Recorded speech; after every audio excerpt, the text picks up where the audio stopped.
Azure administrator zero to hero की series में एक बार फिर से वेलकम है आपका। I am Manjeet Rawat, your online instructor.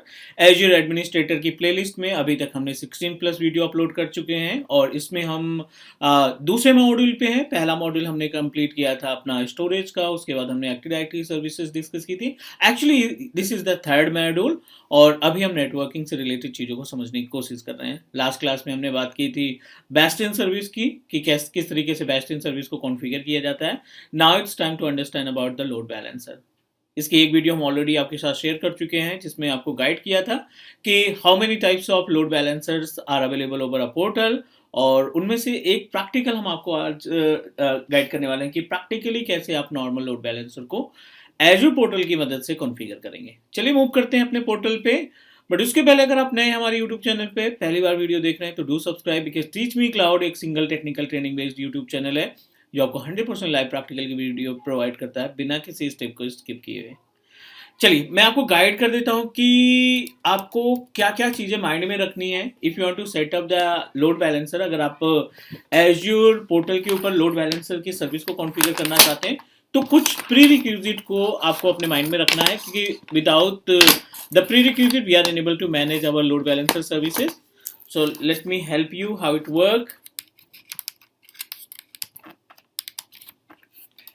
Load balancer के केस में वैसे हमने पहले भी डिस्कस किया था कि चार तरीके के लोड बैलेंसर सर्विसेज होती हैं एज़्योर पोर्टल के ऊपर, जिनमें से आज हम बात करने वाले हैं normal load balancer, right. Normal Azure load balancer. और इस लोड बैलेंसर का जो कॉन्सेप्ट है ना, इसमें हम क्या करेंगे, दो इंस्टेंस ऐड करेंगे बैकएंड में, दो वर्चुअल मशीन को अटैच करेंगे एंड वर्चुअल मशीन के अंदर कुछ सर्विसेज इन्वॉल्व करेंगे। Then will add these machines to the LB. इन वर्चुअल मशीन्स को हम अपने लोड बैलेंसर के साथ अटैच करेंगे एंड देन अटैच करने के बाद जो इस लोड बैलेंसर की पब्लिक आईपी एड्रेस मिलेगी हमें, उस पब्लिक आईपी एड्रेस के जरिए दोनों वर्चुअल मशीन्स को हम दोनों वर्चुअल मशीन में जो वेबसाइट रन करेगी या जो एप्लीकेशन रन करेगा उसको हम लोड बैलेंसर की आईपी एड्रेस के थ्रू एक्सेस करने का काम करेंगे। एलबी पब्लिक आईपी, ठीक है। ये आपका वेब 1 हो जाएगा, वेब सर्वर 1, और ये हमारा वेब सर्वर 2। दो वेब सर्वर हमने स्टैब्लिश किए। इसमें आपको क्या करना पड़ेगा कि दोनों इंस्टेंस आपके सेम अवेलेबिलिटी सेट में होने चाहिए। This is the prerequisite. इनकी जो लोकेशन होगी, अवेलेबिलिटी सेट आप तैयार करेंगे और उसी अवेलेबिलिटी सेट में दोनों मशीन्स को आप कनेक्ट करेंगे ताकि आप लोड बैलेंसर की सर्विस को मैनेज कर पाए, right. This is the concept. और आगे बढ़ते हैं, इसमें हम डायरेक्टली आपको प्रैक्टिकल दिखाते हैं ताकि टाइम वेस्ट ना हो हमारा। पोर्टल पे चलते हैं। वर्चुअल मशीन, सबसे पहला एजेंडा है कि हम अपना एक वर्चुअल मशीन क्रिएट करें। Although I have already created multiple VM, but load balancer के लिए हम सेपरेट एलबी वीएम तैयार करने वाले हैं। We just need to open, select the resource group. यहाँ पे हम एक रिसोर्स ग्रुप सेलेक्ट कर लेते हैं। वर्चुअल मशीन नेम LB1, और इसको हम सेंट्रल यूएस में लोकेशन में रखना चाहते हैं। I don't want to proceed with trusted, standard का ऑप्शन इस्तेमाल करेंगे। ऑपरेटिंग सिस्टम की बात करें तो let me proceed with Windows server 2016, और क्योंकि विंडोज सर्वर 2016 के अंदर हम आसानी से अपने वेब सर्विसेज को कॉन्फ़िगर कर सकते हैं। और हाँ, सबसे इंपॉर्टेंट पार्ट कि आप ना HTTP और HTTPS ये दोनों पार्ट इंप्लीमेंट करेंगे। सेकेंड इंपॉर्टेंट पार्ट, जब वर्चुअल मशीन क्रिएट करेंगे तो आपकी दोनों वर्चुअल मशीन अवेलेबिलिटी सेट में होनी चाहिए। अभी हम एक इंस्टेंस क्रिएट कर रहे हैं, आगे हम अगले स्टेप पे प्रोसीड करेंगे। अवेलेबिलिटी सेट पे क्लिक किया, क्रिएट अवेलेबिलिटी सेट, और यहाँ पे ऑप्शन मिलेगा आपको update domain and fault domain. कोई सा भी नाम दे देते हैं। LV सेट के नाम से हमने नाम दे दिया यहाँ पे, लोड बैलेंसर सेट के नाम से। I don't want to make any changes with fault domain and update domain में कोई चेंजेस नहीं करना चाहते हैं। सिंपल सा सेलेक्ट किया, नेक्स्ट, रिव्यू एंड क्रिएट कर देते हैं, ठीक है। पहली वर्चुअल मशीन हमारी रेडी होगी। Will create another virtual machine, क्योंकि जब भी आप LB क्रिएट करते हैं तो डेफिनेटली आपके पास कम से कम दो वर्चुअल मशीन्स का होना जरूरी है। This is the prerequisite. You can consider it as a prerequisite to create load balancer. Virtual machine हमने प्रोसीड की, हमें वेट करना पड़ेगा क्योंकि जब तक हमारा अवेलेबिलिटी सेट रेडी नहीं हो जाता हम दूसरे वर्चुअल मशीन को नहीं क्रिएट करेंगे, क्योंकि अवेलेबिलिटी सेट एक तरीके का क्लस्टर का काम करता है और cluster means number of instances को आप एक क्लस्टर में स्टोर कर सकते हैं। और जब भी आप वर्चुअल मशीन को क्लस्टर में तैयार करते हैं आप मल्टीपल वीएम को एक साथ हैंडल कर पाओगे। वेट करते हैं, अभी इन प्रोग्रेस है हमारा पहला वर्चुअल मशीन हमने प्रोसीड किया है and once our virtual machine is ready to use. Port number 3389 RDP के लिए, पोर्ट नंबर 80 एंड 443 हमने वेब सर्विसेज को एक्सेस करने के लिए कॉन्फ़िगर कर दिया है। सो जैसे ये रेडी होता है we can proceed for the another step. Virtual machine is ready to use. यहाँ पे हमारे पास जो वर्चुअल मशीन है वो हमने क्रिएट कर लिया है and now it's time to create another VM, क्योंकि लोड बैलेंसर के लिए हमारे पास मिनिमम 2 वर्चुअल मशीन स्टैब्लिश करनी है and both virtual machine must be available in same you can say that availability set. तो अभी हम उसी पर्टिकुलर रिसोर्स ग्रुप में दूसरी वीएम क्रिएट कर रहे हैं with name of LB2। Central US is our location. Availability zone की जगह पे आप अवेलेबिलिटी सेट का सिलेक्शन करेंगे, right. We just need to select availability set. और अभी थोड़ी देर पहले हमने एक अवेलेबिलिटी सेट बनाया था LB सेट के नाम से। No need to do anything. Server 2016 दूसरे कंप्यूटर में भी हम इन्वॉल्व कर रहे हैं। यूजर नेम एंड पासवर्ड आपने देना है जो आप यूज करेंगे to access our virtual machine. बाकी सारी चीजें क्लियर हैं। One more point, just need to add HTTP and HTTPS। ठीक है, एवरीथिंग इज ओके। हमने सेम अवेलेबिलिटी सेट का इस्तेमाल किया अपने दोनों इंस्टेंसेस के लिए। फटाफट से हम इसको रिव्यू एंड क्रिएट करते हैं। Let's wait for few more minute and check कि क्या इम्पैक्ट पड़ता है इस पे।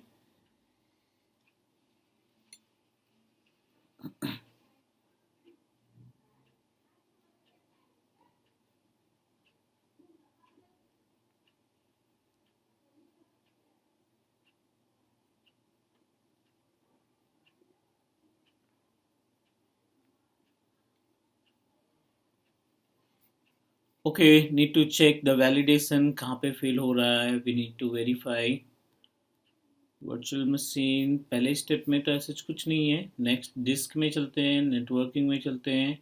Everything is okay. Proceed, monitor, tags, review and create.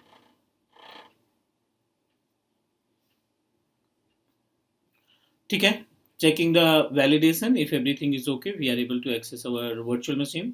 जैसे ही हमारा दोनों इंस्टेंस रेडी होता है, जैसे हमारी दोनों वर्चुअल मशीन रेडी होती है ना, will access the RDP of both computer. दोनों वर्चुअल मशीन का आरडीपी एक्सेस करेंगे एंड आरडीपी एक्सेस करने के बाद एक एक डमी वेबसाइट तैयार करेंगे और डमी वेबसाइट क्रिएट करने के बाद we'll try to add both virtual machine into the load balancer according to the diagram में हमने जैसे डिस्कस किया था कि 2 इंस्टेंसेस आपके पास होने चाहिए, राइट। यहाँ पे हमारे पास 2 इंस्टेंसेस अवेलेबल होने चाहिए जिन इंस्टेंस को आप लोड बैलेंसर के साथ अटैच करेंगे। ये हमारा लोड बैलेंसर हो गया। लोड बैलेंसर एक separate public IP address provide करेगा और जिसकी हेल्प से जो बाहर के candidate in the sense I am talking about the outsider people, ये हमारी वेबसाइट को आसानी से क्या कर सकते हैं, public IP address of LB से एक्सेस कर पाएंगे।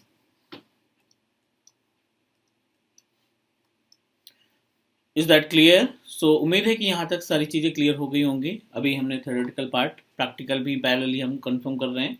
सो let's wait for few more minute. जैसे ही हमारा दूसरा इंस्टेंस रेडी हो जाता है will proceed for the another part.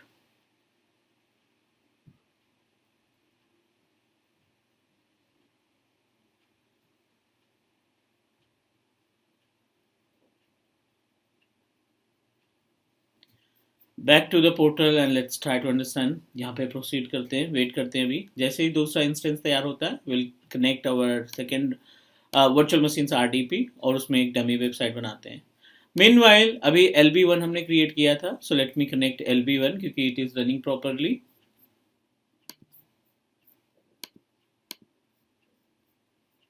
Let me download the RDP।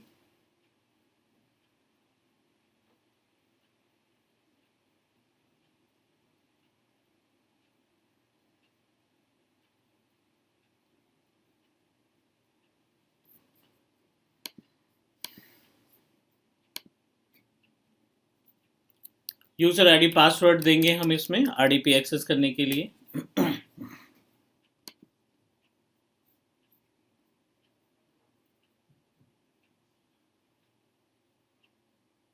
और इसमें हमें सबसे पहला काम करना है वेब सर्विसेज को इंस्टॉल करके, वेब सर्विसेज इंस्टॉल करेंगे एंड वेब सर्विसेज के अंदर एक छोटी सी डमी वेबसाइट तैयार कर देंगे।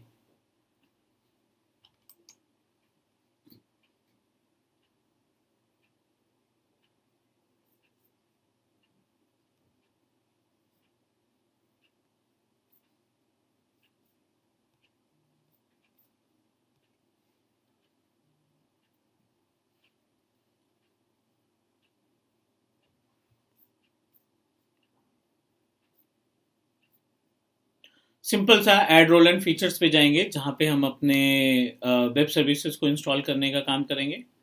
Add role and features.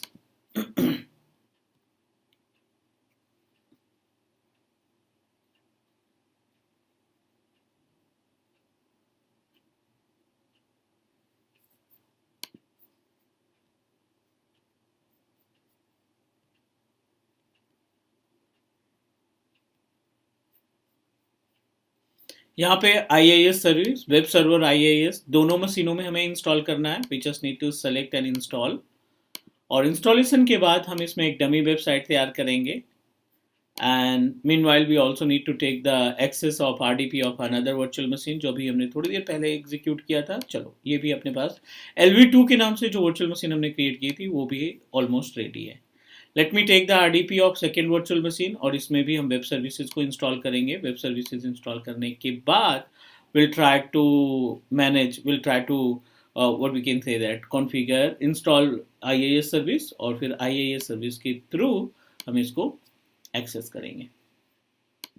इसकी वेबसाइट क्रिएट करेंगे एंड वेबसाइट के थ्रू हम दोनों में सेग्रीगेशन करेंगे कि आपका जो लोड बैलेंसर है वो किस तरीके से काम कर रहा है।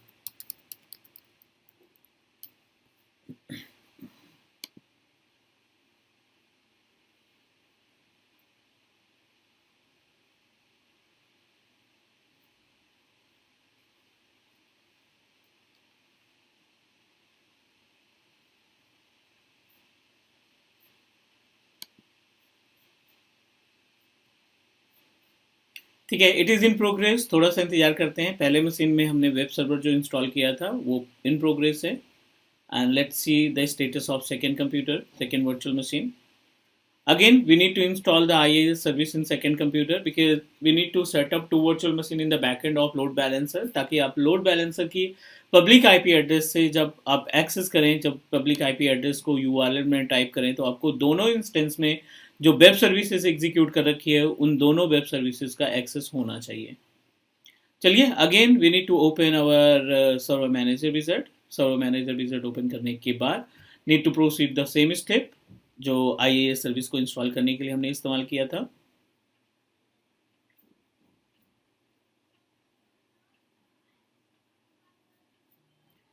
Again we need to proceed with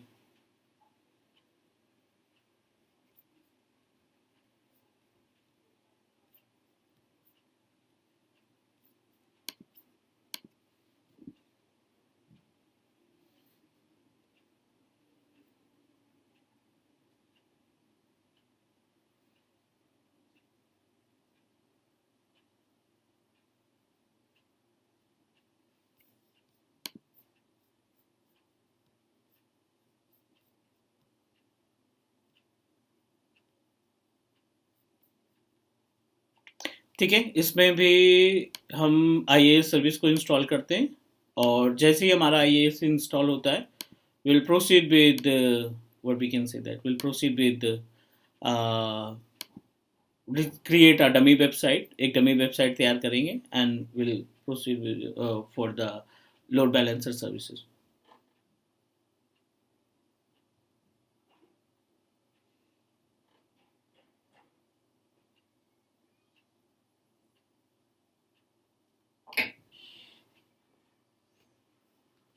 ठीक है, IIS सर्विस इन प्रोग्रेस है, और लेट मी चेक कि पुराने वाली जो पहली वर्चुअल मशीन थी उसमें हमने सक्सेसफुली IIS सर्विस को इंस्टॉल कर लिया है। Now it's time to create one dummy website. इसमें हम एक डमी वेबसाइट क्रिएट करते हैं। सी ड्राइव में जाते हैं and under the C drive you just need to open intpub www root IIS पे जाते हैं, और we just need to open it with notepad जिसमें हम चेंजेस कर पाए। This is test web server 1, ठीक है। This is web server 1, this is test web server 1। ये हमने एडिटिंग कर दी, क्योंकि हम जब लोड बैलेंसर से दोनों वीएम को एक्सेस करेंगे ना, तो हमारे पास कुछ आइडिया होना चाहिए कि आपका जो ट्रैफिक है वो कौन से वेब सर्वर से आ रहा है। सो वेट करते हैं थोड़ा सा, अभी ये भी is in progress, installation is in progress, इंतजार करते हैं। जैसे ये वेब सर्वर हमारे सेकेंड कंप्यूटर में इंस्टॉल होता है, again we need to perform the same task. Open this PC, and this PC में जा करके सी ड्राइव ओपन करेंगे, एंड सी ड्राइव में ओपन करने के बाद INT पब आएगा, www रूट का ऑप्शन आएगा, और इस IIS स्टार्ट में ओपन विद नोटपैड करेंगे। यहाँ पे हम नाम दे देते हैं this is test web server 2, ठीक है। यहाँ पे this is test web server 2। दोनों वेबसाइट हमने सक्सेसफुली कॉन्फ़िगर कर दी, दो अलग अलग सर्वर मशीन के ऊपर दो डिफरेंट पब्लिक आईपी एड्रेस पे दो वेबसाइट्स रन कर रही हैं। अगर हम इसकी पब्लिक आईपी एड्रेस पेस्ट करें यूआरएल पे, पोर्ट नंबर 80 ऐड कर रखा है, तो डेफिनेटली हमें इसका एक्सेस मिल गया। This is test web server 1। और यहीं पे अगर हम दूसरी पब्लिक आईपी एड्रेस को कॉपी करते हैं और यूआरएल के पे पेस्ट करेंगे, ब्राउजर पे पेस्ट करेंगे, it will redirect us on web server 2, sorry web server 1, web server 2, दोनों हम एक्सेस कर पा रहे हैं separately. Now it's time to add our load balancer. तो लोड बैलेंसर के लिए आप नेटवर्किंग के विजेट पे जाएंगे। We just need to open networking part. Networking पे क्लिक करने के बाद it give us a multiple option. हमारी रिस्पॉन्सिबिलिटी है, we must need to configure the load balancer. तो यहाँ पे हम लोड बैलेंसर की सर्विस को कॉन्फ़िगर करते हैं। लोड बैलेंसर्स का ऑप्शन आया। Under the load balancer we just need to click on create load balancer. Provide the basic information, class AVD class, और नाम दे देते हैं टेस्ट LB का। 3 डिफरेंट ऑप्शन दिखाई पड़ रहे हैं यहाँ पे, SQU, standard, gateway and basic. तो हम डेफिनेटली SQU स्टैंडर्ड पे जाएंगे, which is recommended. I wanted to create this load balancer for public access, तो आप यहाँ पे पब्लिक एक्सेस कर देंगे। No need to do anything. Next front end IP पे जाएंगे, add a front end IP। Front end IP का जो कॉन्सेप्ट है इस केस में आपको एक पब्लिक IP एड्रेस क्रिएट करनी पड़ेगी, which is applicable for load balancer. ये पब्लिक IP एड्रेस आपके लोड बैलेंसर के लिए अप्लीकेबल होगी। No need to do anything. Add पे क्लिक किया हमने। पहला स्टेप फ्रंट एंड कॉन्फ़िगरेशन, दूसरा स्टेप बैक एंड पूल। दोनों इंस्टेंस को हमने LB पे क्रिएट किया था, तो we just need to select, type the name of backend pool, test pool के नाम से तैयार कर देते हैं, और अपना जो AVD VNet है इसी में दोनों इंस्टेंसेस रन कर रहे हैं। Select your network, click add IP configuration. LB1 and LB2 ये दोनों एक ही अवेलेबिलिटी सेट में है, तो हम इसको सेलेक्ट कर लेते हैं। ऐड पे क्लिक किया, save the configuration, and next inbound role, which is really important. तो इनबाउंड रोल के अंदर आपको पोर्ट नंबर 80 को कॉन्फ़िगर करना पड़ेगा। नाम दे दीजिए, टेस्ट रोल का नाम दे देते हैं यहाँ पे, और IPv4 we must need to select IPv4। यहाँ पे हम नाम दे देते हैं टेस्टिंग IP, जो अभी थोड़ी देर पहले क्रिएट किया था। टेस्ट पूल दे दिया जो अभी हमने क्रिएट किया, and provide the port number 80। Back end port number is also port number 80। No need to do anything. Health probe भी हमारी रिस्पॉन्सिबिलिटी है। हेल्थ प्रोब में हम क्रिएट पे क्लिक करते हैं, test port number 80, no need to do anything, create. ये सारी इंफॉर्मेशन फिलअप करने के बाद आप आउटबाउंड नॉट रिक्वायर्ड, आउटबाउंड में हम कोई कॉन्फ़िगरेशन अभी नहीं करेंगे। रिव्यू करते हैं और क्रिएट करते हैं लोड बैलेंसर को सेटअप करने के लिए। थोड़ा सा इंतजार करना पड़ेगा, 5 से 7 मिनट के अंदर हमारा लोड बैलेंसर रेडी हो जाएगा, and then we are able to access our load balancers virtual machine. जो भी बैकएंड की VMs हैं, उन बैकएंड की वर्चुअल मशीन्स को हम आसानी से एक्सेस कर पाएंगे। इनिशियलाइजिंग डिप्लॉयमेंट, इंतजार करते हैं यहाँ पे, और जैसे ये रेडी होता है हम आगे वाले स्टेप पे प्रोसीड करेंगे। और load balancer is ready to use. Check करते हैं कि किस तरीके से हमारा LB काम कर रहा है। Open the load balancer properties, test LB के नाम से तैयार किया था। यहाँ पे आप जाएंगे फ्रंट एंड IP पे, और एक हमें IP एड्रेस मिल रही है, which is public IP address 172 से स्टार्टिंग है। ठीक है, कोई दिक्कत नहीं, कॉपी करते हैं इसको, और किसी भी ब्राउज़र पे पेस्ट करते हैं, लेट्स सी कि क्या हमें एक्सेस मिल रहा है हमारी वेबसाइट का जो हमने बैकएंड में कॉन्फ़िगर किया था। अभी जो ट्रैफिक जा रहा है वो वेब सर्वर 2 यानी वर्चुअल मशीन 2 पे जा रहा है। दूसरा कोई ब्राउज़र ओपन करते हैं, राइट, और यहाँ पे हम पेस्ट करते हैं सेम आईपी एड्रेस को। जितना ज़्यादा बर्डन देंगे, अब देखिए यहाँ पे सेम आईपी एड्रेस पे वेब सर्वर 1 पे भी आ रहा है, और क्रोम में हमने ओपन किया तो वेब सर्वर 2 पे जा रहा है। इट मीन्स दैट आपका जो लोड बैलेंसर है ना वो प्रॉपर तरीके से काम कर रहा है। Everything is working fine, but load balancer के अंदर बहुत सारी सर्विसेज है, बहुत सारे फीचर्स हैं जो हमें आने चाहिए। Back end pool, health probe, load balancing rule, inbound rule, outbound rule, so इनके बारे में हम डीपली डिस्कस करेंगे। तो आज के लिए इतना ही, इस क्लास के लिए इतना ही। नेक्स्ट मिलते हैं अगली क्लास में, डिस्कस करते हैं more about the Microsoft Azure Administrator course. Take care guys, bye bye, do subscribe your on Teach Me Cloud YouTube channel. मिलते हैं अगली क्लास में, बाय।